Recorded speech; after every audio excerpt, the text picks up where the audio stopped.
They opened it with all the man-eating dinosaurs. Good movie, though. I got to meet Colin Trevorrow once. That was awesome. Anyway, let's talk Jurassic World on our way to Fallen Kingdom.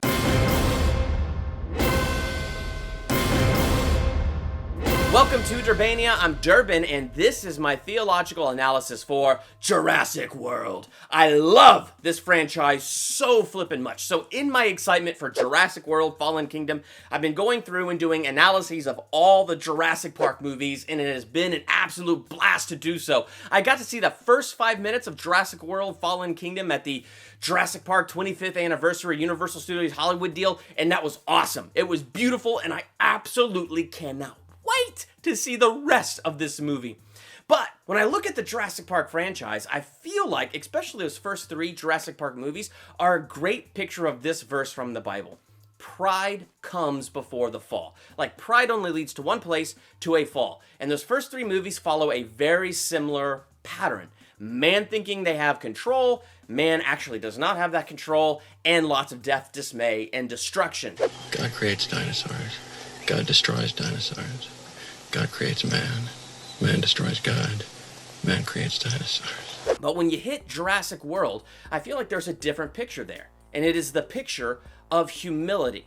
And it's a picture of these verses from the Bible that says, the fear of God is the beginning of wisdom. And it also says, humble yourself under God's hand, and he will lift you up in due time. And I feel like Jurassic World has a great picture of those verses in there. So when you look at Jurassic World, there's like different interesting character types. So you have Clare, and to me, she is a picture of like the religious character type.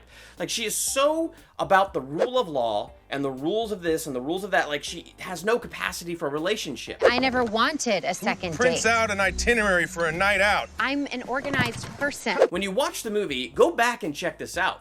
She doesn't refer to the dinosaurs as animals. She refers to them as assets or as products or whatever. Can we just focus on the asset, please? You're in charge out here. You got to make a lot of tough decisions. It's probably easier to pretend these animals are just numbers on a spreadsheet. And you could tell she's taking a conscious effort to not refer to them as living beings. Like, she's just shutting that out. She only sees it one way, and that's just how it is. Even when she's talking with Owen in one scene, and he's talking about the intelligence of the Irex, she goes, yeah, I guess it's a little smart for a dinosaur.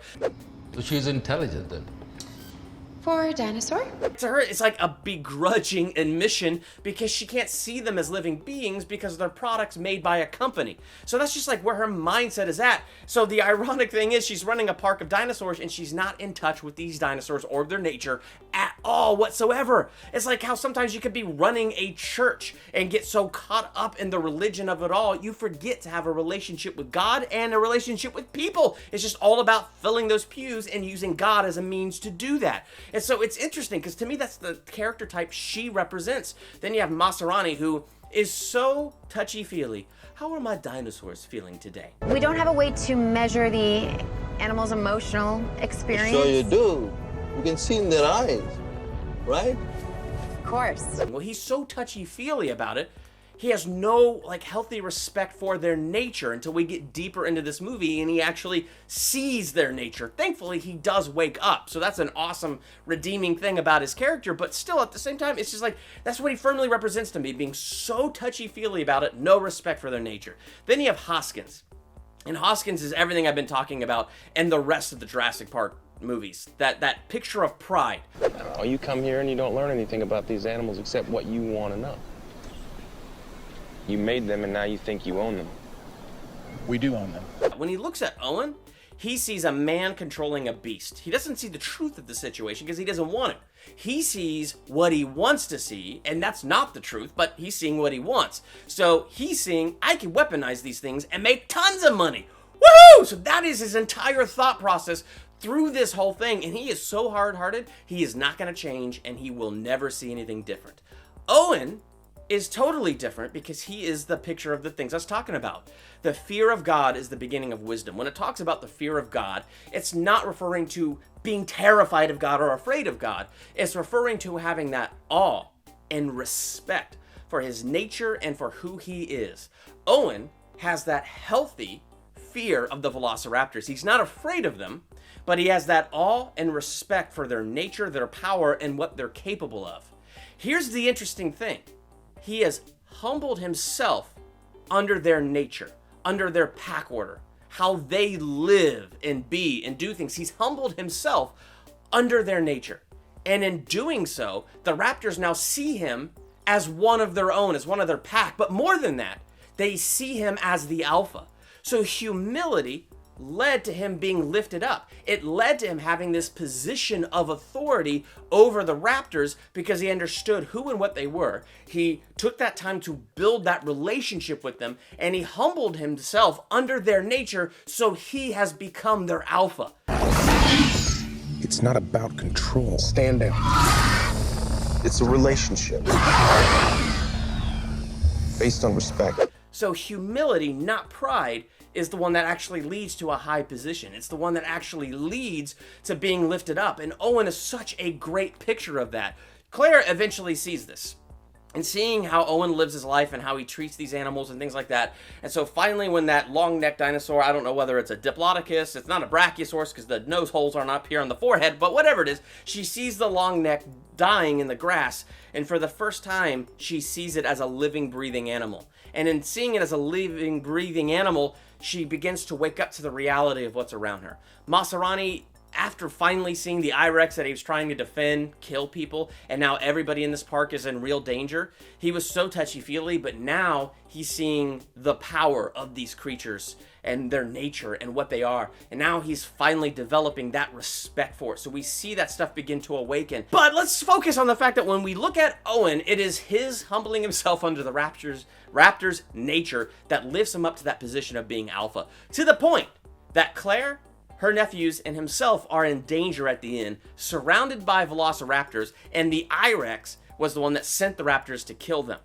But when Owen and Blue are staring each other down, there's a love and a respect there because he built that relationship with them. Because he built that relationship with them, they see him as a pack member, they see him as an alpha, and they remembered the love that they have for each other. As corny as that might sound, look at that ending. There is a recognition of relationship between the two of them. And it's because of that that their lives are saved in the end of the movie. So it is seriously pride that leads to the destruction, but it's humility that leads to life. It's humility that leads to being on top and not pride. So when we look at this whole thing with God and our relationship with him, it's about that. It's about a relationship. It might be a corny saying, but it's a true saying. God doesn't want religion. He wants relationship. So when you look at that, in church, we can get so big on the religion that God becomes a means to an end.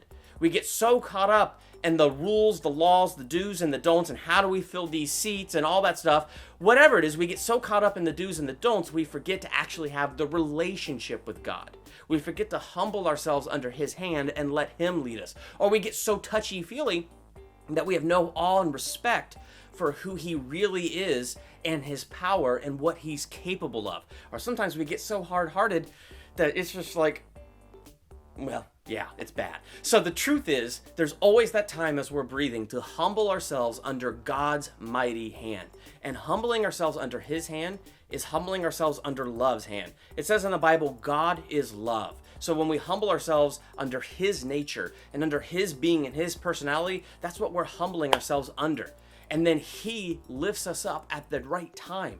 God's goal is not to resist us. He doesn't want to resist us. But the Bible does say he resists the proud. But that's because pride puts up that resistance. It really does. So he wants us to humble ourselves and stop the resistance. And when we humble ourselves, we can be filled with that love. And that love inflates us. It strengthens us. It carries us. And we really see that humility isn't about being weak. Humility is not about, flogging ourselves and talking bad about ourselves or thinking the worst of ourselves. That's false humility, and it's just as destructive as pride.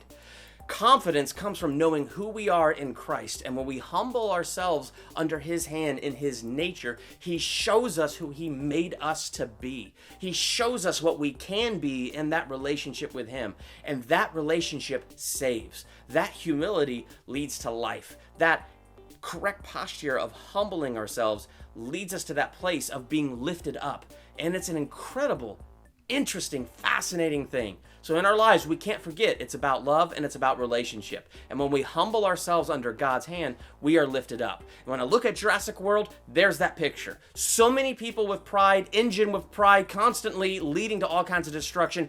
Owen, knowing what these creatures are, humbling himself, then is lifted up as an alpha and was able to save those that were close to him. When we humble ourselves under God's hand, he lifts us up. When you see Jurassic World, what do you think? How excited are you for Fallen Kingdom, man? I cannot wait for this movie. Let's talk about it in the comments. And while you're there, hit the subscribe button to become a Durbanian and hit the bell by the subscribe button so you're notified when I drop a new theological analysis, movie review, ranking video, or anything else I do here. I'm Durbin. Thanks for checking out Durbania.